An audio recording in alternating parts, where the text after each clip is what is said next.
টেলিভিশনের পর্দায় জনপ্রিয় একজন অভিনেত্রী হলেন রূপাঞ্জনা। ফিল্ম ইন্ডাস্ট্রিতে কাজ করতে গিয়েই রাতুলের সঙ্গে আলাপ অভিনেত্রীর।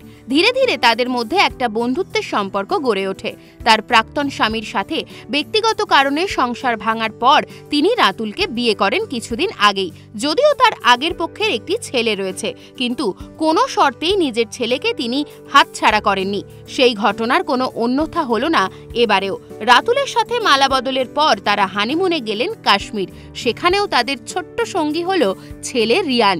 সম্প্রতি ডাল লেকের মধ্যে শিকারায় চেপে অনেকগুলি ছবি শেয়ার করেছেন রাতুল। আগে রাতুল সিরিয়ালে অভিনয় করতেন, সেখানেই আলাপ তাদের। তবে বর্তমানে তিনি পরিচালক হিসেবে কাজ করছেন।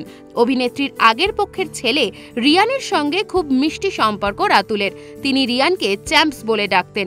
রাতুল রিয়ানকে নিয়ে একটি সংবাদ মাধ্যমকে জানিয়েছিলেন, খুবই মিষ্টি ছেলে রিয়ান, আমার সঙ্গে ভিডিও গেমস খেলে ও, আমার সঙ্গে প্রচণ্ড বন্ধুত্বপূর্ণ একটা সম্পর্ক আছে ওর।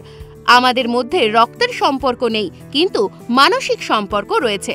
বলাই যায় ধীরে ধীরে তাদের তিনজনের বন্ধুত্ব বেশ গাঢ় হচ্ছে। এই রকম আরও নতুন নতুন ভিডিও পেতে নজর রাখুন আমাদের চ্যানেলে। পাশে থাকা বেল আইকনটি ক্লিক করতে ভুলবেন না।